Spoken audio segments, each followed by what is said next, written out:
strategy, soul, and self care. None other than Miss Heidi Weiland. Hi, Daniel. It's lovely to be here. Thanks for having me on the show. Welcome, Miss Heidi on Abstract Essay. And can you please introduce more about yourself that I miss? I am a holistic business coach, which means I combine both the strategic operational side and over almost 25 years of experience running small businesses as an introvert with my healing side. So I'm also a yoga teacher, Ayurvedic healthcare practitioner, a Reiki practitioner. So I have a lot of breadth of knowledge that I bring into play when it comes to business because I've been in business my whole life. It's hard. It's even harder when you're a sensitive solopreneur. So, my mission now is to really help people like me to succeed in business and to do it in a way that feels more easeful and ultimately really changes the way that we view working and having businesses. Having businesses indeed, and thank you so much for sharing your knowledge and wisdom to the world, Miss Heidi. Thank you. And today, let's talk about scaling without burning out, how sensitive entrepreneurs can grow with ease. Tell us, Miss Heidi, sensitive entrepreneurs is a key here. How do you Yeah. define it? And what are the unique superpowers this trait brings to a business world? Yeah, I love that you're starting with this question. I used the term HSP the other day in an email, and someone responded, "What is that?" And sometimes I forget. Uh, so, a sensitive entrepreneur is someone who doesn't quite fit the stereotype of an extroverted, very active, like Tony Robbins type of figure. Hmm. Instead, they tend to maybe be a little bit more quieter in their demeanor. They tend to be very thoughtful and very empathetic, they're very energy sensitive, and oftentimes their access to energy, to capacity to get things done, it it varies a lot. So it's it can be quite different when it comes to finding a way to work that doesn't burn you out, because the way we learn to work is to really go all in, hustle your butt off and meet your goals, and that approach doesn't always work for us. Yes, definitely. In every person, they have their own style and attribute that they gonna use. Many sensitive people are told they need to adopt or develop a thicker skin to succeed. Why Yeah. is the opposite of what actually leads to sustainable growth? Yeah, anytime we're trying to be someone that we're not, then that creates stress and tension. And so, this idea of having a thicker skin, like, I don't know that that's even possible.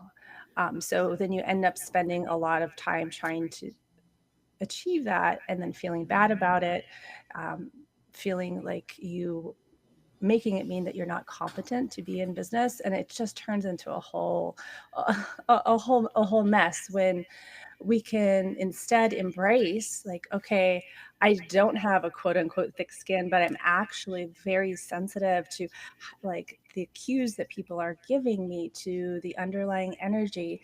Those actually are um, often like the subtle cues can give you so much information and can become your way when you build that into your business, your way of doing things, that it's just easy, right? It's just how you understand and relate to people in the world.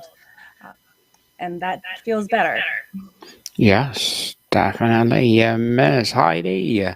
Before we talk about scaling, what are the early subtle warning signs of burnout that sensitive entrepreneurs might be the first to notice in Mm, themselves? yeah. One sign is that you find yourself dreaming of getting a job because you don't feel comfortable in your business. Um, you tend mental health often will tend towards anxiety or depression. You'll start to see that you're not feeling as excited and uh, peaceful and calm as you can be. And that can lead to either you overworking, trying to find other people's strategies and solutions for fixing your business, or the opposite can happen. In that case, you end up pulling away from your business, maybe sleeping in more, having a hard time showing up to do your work, especially when it's the work that you're doing on your own, the business growth work. So it can look different for different people. Being exhausted is a pretty good sign too.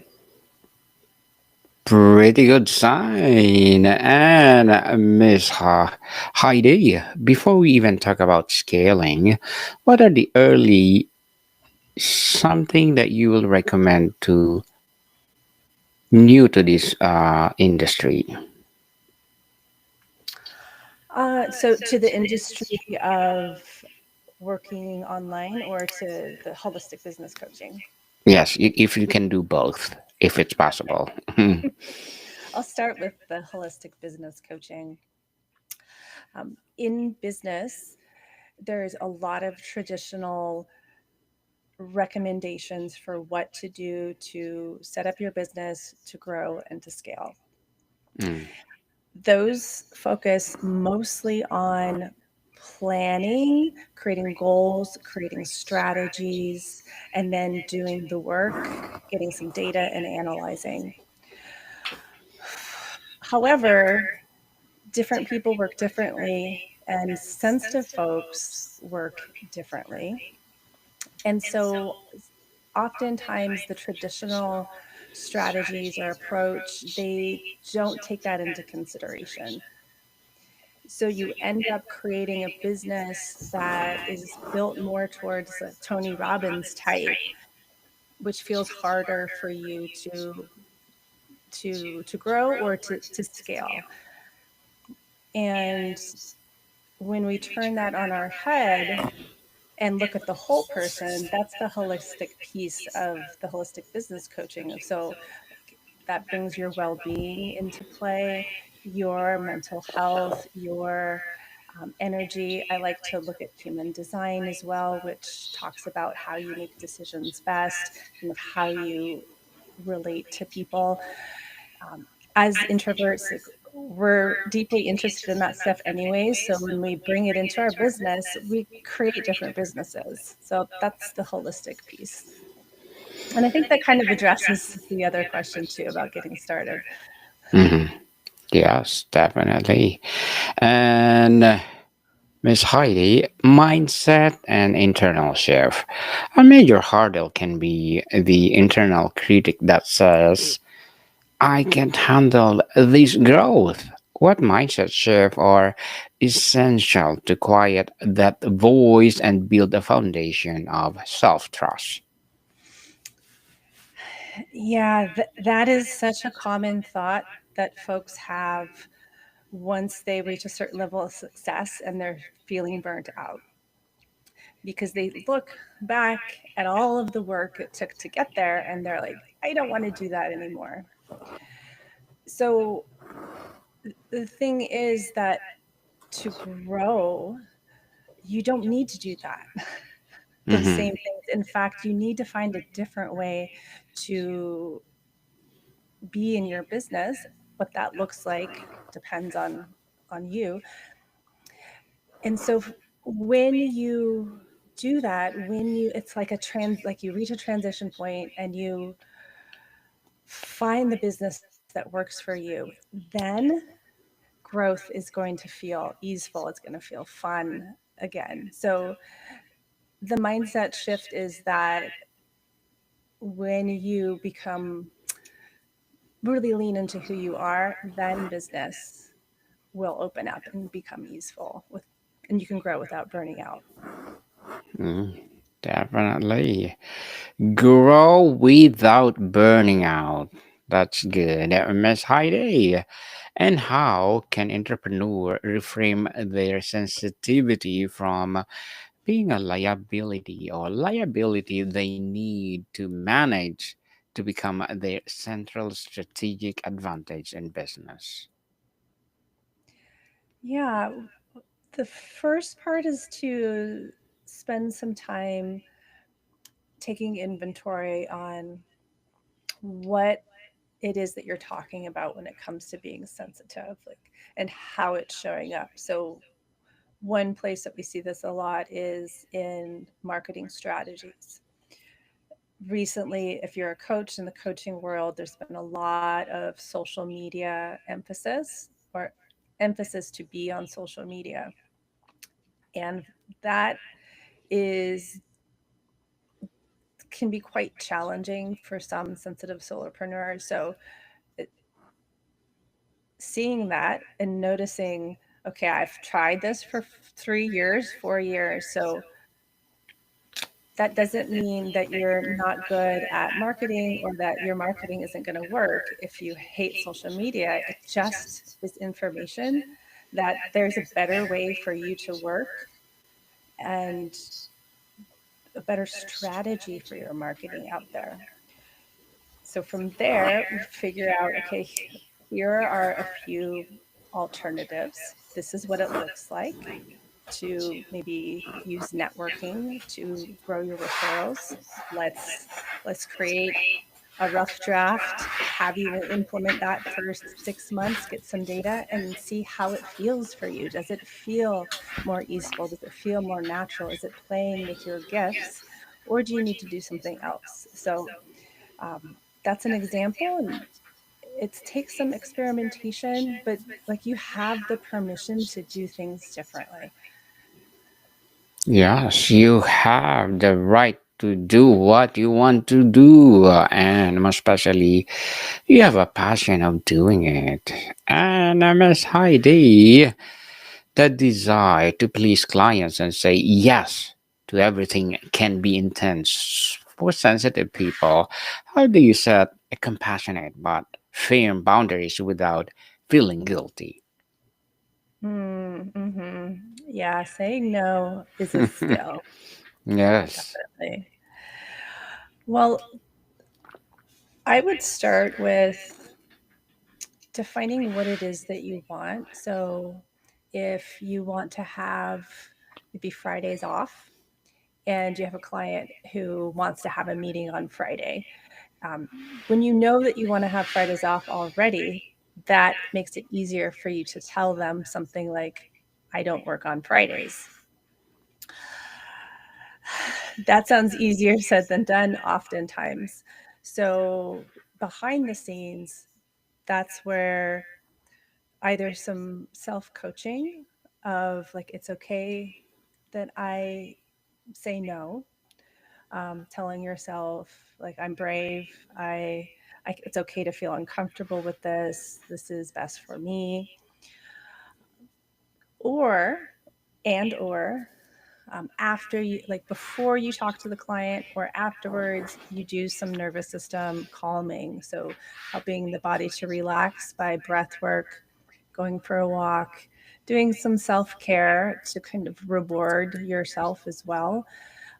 And so that right there, that approach can be applied to other areas where you're trying to set boundaries. um, Learning to allow people to not like some things that you do is a part of this as well, which is part of being an entrepreneur. Yeah, set your boundaries, people, so that you will not burn out. Not always yes, yes, yes to please people. Okay, Miss Heidi. Let's talk about energy management, our time management. What does energy audit look like for a sensitive entrepreneur, and how can they Mm. restructure they base on it? Yeah, this is a really fun exercise that you can do. Take about a week of time, and for all of your activities, you rate how, if I can remember, you rate how easy they feel, and like how you feel doing it. Like, is it draining you? Is it giving you energy? And anything else that you want to note about that activity, like how much time you spent in it. And then at the end of that period, the energy audit is like looking at how you're spending your time. Is that draining you? Is it giving you energy? Is it creating results in your business? And seeing how, like, how you feel. Like, are you feeling exhausted at the end of the week? Are you feeling replenished? And then from there, you probably identify some activities that you can do differently, or you can delegate them, or you can stop doing them entirely. The number one thing I see that people do is they work too much, and that actually makes them less productive. So, building in blocks of either rest, like a nap or a break, can go a really long way to resetting them and helping them be more efficient too, and not require so much energy to do some of the things that maybe aren't as high up on the fun list.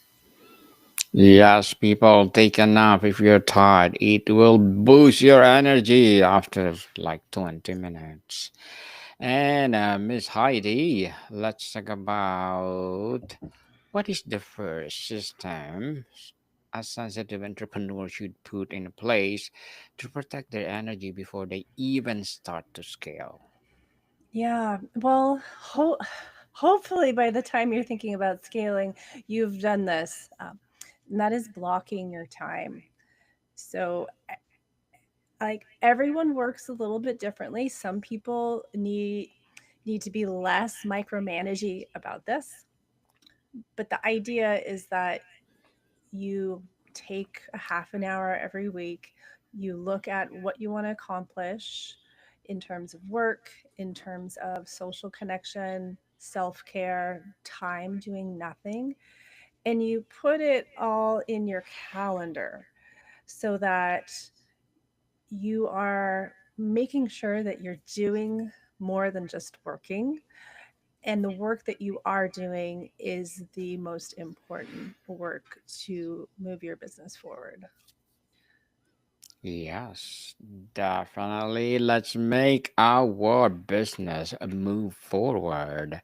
And Miss Heidi, as a coach, what are your short-term and long-term goals? My short term goals are to educate people on the role of the nervous system in their businesses. This is something that we don't talk about a lot, but it has a profound impact on how you feel, how you think, and what you do. So I've been doing a lot of podcasts and speaking engagements to that, and um, various workshops. My long term goals are to essentially create a movement of sensitive entrepreneurs that are doing business in a different way. And it's kind of like a lifestyle business, but that we're impacting the culture of work, because we're coming from this history of associating self-worth with productivity and hustle with the way that you do business. And I really want us to demonstrate to everyone else that this is actually not just not needed anymore, but it's it's kind of harmful for our culture in a lot of ways. So I think we can do it differently. Do differently, for sure. And good luck to your goals, Miss Heidi, and looking forward for more success. And what would be your piece of advice for those people out there who want to be like you?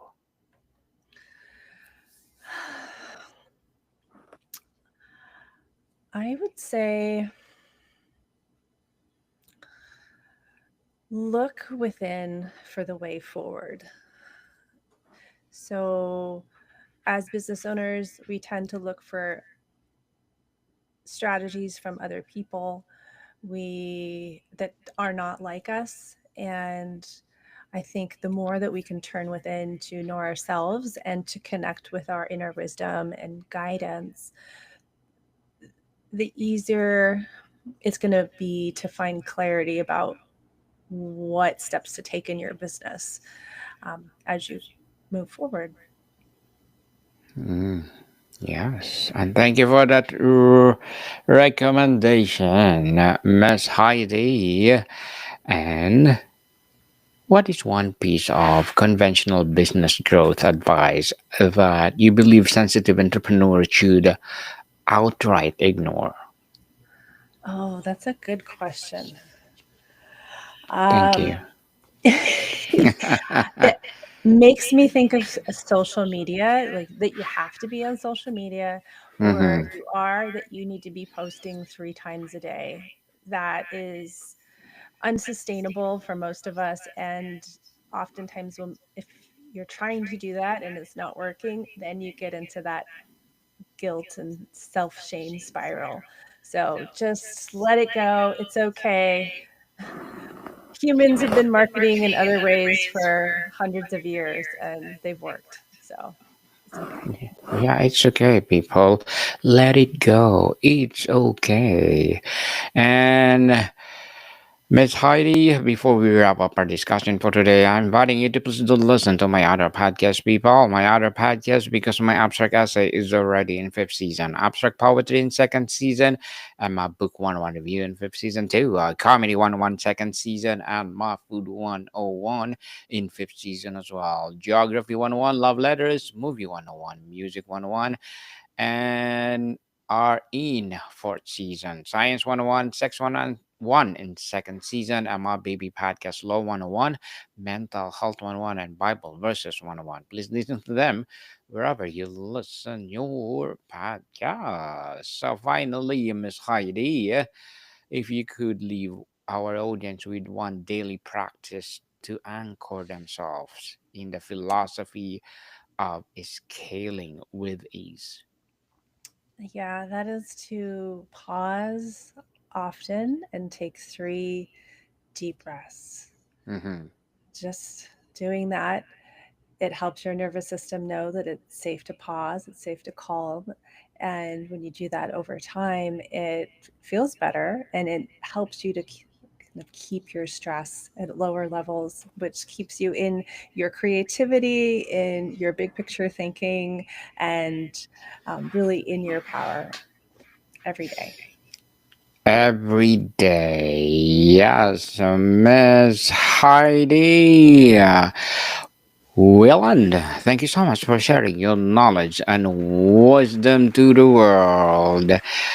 And can you please explain your website, what it's all about? Sustainable business growth for sensitive entrepreneurs. A calmer way to grow your business without burning out for losing yourself in the process.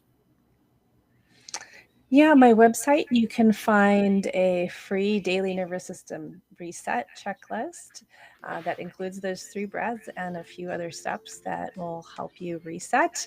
And you can find more information about any workshops or working with me at servicewithsoul.co. Yes, people, let's support Miss Heidi Welland because if you support her, for sure, more and more empowering coaching to come, more and more empowering advocacy to rise. So, Miss Heidi, thank you so much for your time. Thank you, Danielle. Take care. Thank Yes, you, everyone. yes, more to come, people. See you soon.